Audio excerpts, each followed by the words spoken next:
আসলে প্রত্যেকটি সম্পর্ক স্বামী-স্ত্রী বা নারী-পুরুষের যে সম্পর্কগুলো এগুলো কিন্তু হচ্ছে আমরা বলি যে এগুলো হচ্ছে পরিণতিটা আসে কিন্তু একটা ভালো সম্পর্কের মাধ্যমে।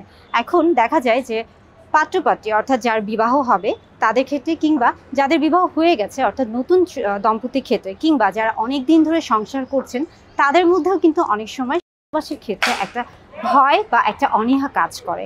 আসলে এটা কেন কাজ করে? মূলত যে বিষয়টা কাজ করছে এই ক্ষেত্রে সবচেয়ে বড় বিষয় হচ্ছে মানসিক ব্যাপারটা। এছাড়া শারীরিক বেশ কিছু বিষয় কাজ করে। তবে মানসিক ব্যাপারটা এরকম হয়ে থাকে যে অনেক সময় দেখা যায় যে আপনি হয়তোবা যার সাথে শারীরিক সম্পর্কে মিলিত হতে যাচ্ছেন, আপনি হয়তোবা তাকে মন থেকে মেনে নিতে পারছেন না। কিংবা এমন হতে পারে যে আপনি হয়তোবা অনেকের কাছে শুনেছেন যে ১ম বার সহবাস করতে গেলে অনেক বেশি রক্তক্ষরণ হয়ে থাকে বা অনেক বেশি ব্যথা পায়। বিশেষ করে মহিলাদের ক্ষেত্রে এই জিনিসটি হয়ে থাকে। তবে এই ক্ষেত্রে আপনাদেরকে আশ্বস্ত করতে পারি আসলে হচ্ছে সহবাসের ক্ষেত্রে সেটা ১ম বার হোক বা যেকোনো সময় হোক না কেন, আপনি যদি মানসিকভাবে এবং শারীরিকভাবে আপনি যদি প্রস্তুত থেকে থাকেন সেক্ষেত্রে কিন্তু ভয় পাওয়ার কোনো দরকার নেই। কেননা এক্ষেত্রে হচ্ছে ব্যথার কোনো সম্ভাবনা থাকে না। যদিও বা ১ম সহবাসের ক্ষেত্রে ব্যথা পাওয়ার সম্ভাবনা অনেকের ক্ষেত্রে থেকে থাকে, এটা আসলে মূলত ভয় থেকেই হয়ে থাকে। তবে এই ক্ষেত্রে যে অনেক ব্যথা বা এরকম কোনো কিছুই না। আপনি খেয়াল করে দেখেন যে আমরা অনেক সময় কিন্তু একটা ছোট্ট আমরা কিন্তু টিকা দেই।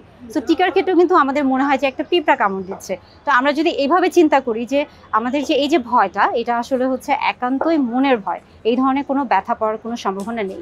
আর আরেকটা বিষয় কাজ করে যে হচ্ছে যদি আমরা চিন্তা করি যে মহিলাদের যৌতুকের ক্ষেত্রে অনেক সময় মহিলাদের ড্রাইভার না হয়, অর্থাৎ দেখা যায় যে হচ্ছে মহিলাদের যে রসটা সেটা বা লুব্রিকেশন যেটা হওয়ার কথা ছিল সেটা সঠিকভাবে হয় না এবং যার কারণে কিন্তু শারীরিক মেলামেশাটা অনেক কষ্টদায়ক হয়ে থাকে, যেটাকে কিনা আমরা ডিসপেরোনিয়া বলে থাকি। তো আপনি যদি আসলে মানসিকভাবে প্রস্তুত না হয়ে থাকেন এবং জোরপূর্বক যদি শারীরিক মেলামেশা করে থাকেন তাহলে কিন্তু আপনার জন্য যৌন সম্পর্কটা অনেক কষ্টদায়ক হবে এবং সেই ক্ষেত্রে কিন্তু আপনার একটা ভয় কাজ করবে।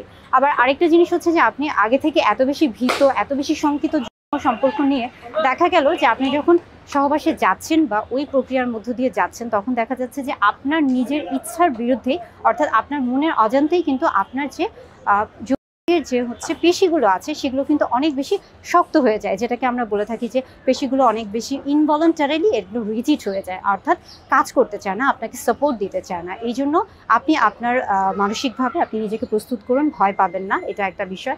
আর যদি আমি শারীরিক বিষয়ের কথাগুলো বলে থাকি যে দেখা যায় অনেক সময় হচ্ছে বিভিন্ন ধরনের গাইনোকোলজিক্যাল প্রবলেম থাকেই, অনেকের দেখা যায় ফাঙ্গাল ইনফেকশন, ব্যাকটেরিয়াল ইনফেকশন হয়ে থাকে বা অনেকের দেখা যায় যে হচ্ছে জন্মগতভাবে হয়তো বা আপনাদের ভ্যাজিনাতে কোনো সমস্যা থাকে, সেই ক্ষেত্রে দেখা যাচ্ছে যে আবার অনেকের কিন্তু দেখা যাচ্ছে পেলভিক ইনফ্লামেটরি ডিজিজ হচ্ছে অথবা ইউরিন ইনফেকশন হচ্ছে, অর্থাৎ বারবার অনেকের দেখা যাচ্ছে মহিলাদের যৌনাঙ্গে অনেক সময় একই রোগ বারবার হচ্ছে সংক্রমিত হচ্ছে। তো সেই ক্ষেত্রে যদি আপনি ঠিকমতো চিকিৎসা না করেন তখন কিন্তু আপনার এমনিতেই কিন্তু দেখা যাবে এক ধরনের সংক্রমণ আছে। তো তখন জায়গাটা কিন্তু আসলে আপনাকে সাপোর্ট করবে না যে আপনি মিলনের তৃপ্তি পান বা মিলনের সাপোর্ট করেন। তো আসলে একটি সুস্থ এবং সুন্দর স্বাভাবিক সম্পর্কের জন্য আপনাকে কিন্তু অবশ্যই ফিট থাকতে হবে এবং সেটা অবশ্যই প্রথমে মানসিকভাবে এবং তার পাশাপাশি কিন্তু শারীরিকভাবে। আর আপনার পার্টনার অর্থাৎ আপনার সঙ্গী যদি ভালো হয়ে থাকেন, তিনি যদি আপনাকে বুঝতে পারেন তাহলে সেই ক্ষেত্রে কিন্তু প্রথম সহবাসী বলেন আর বারবার সহবাসের ক্ষেত্রেই বলেন না কেন, তাহলে সেই ক্ষেত্রে কিন্তু আপনার যে সিক্রেশনের যে ব্যাপারটা থাকে সেটা কিন্তু অটোমেটিক চলে আসে এবং ভয়টাও কিন্তু অটোমেটিক চলে যায়, আপনি চলে যায়। তাই আপনারা ভয় পাবেন না, সেক্ষেত্রেও ভয় পাওয়ার কিছুই নেই, এটা একটা স্বাভাবিক প্রক্রিয়া। বরং ভয় না পেয়ে মানসিকভাবে নিজেকে প্রস্তুত করে এই সুন্দর সময়টিকে উপভোগ করার চেষ্টা করুন।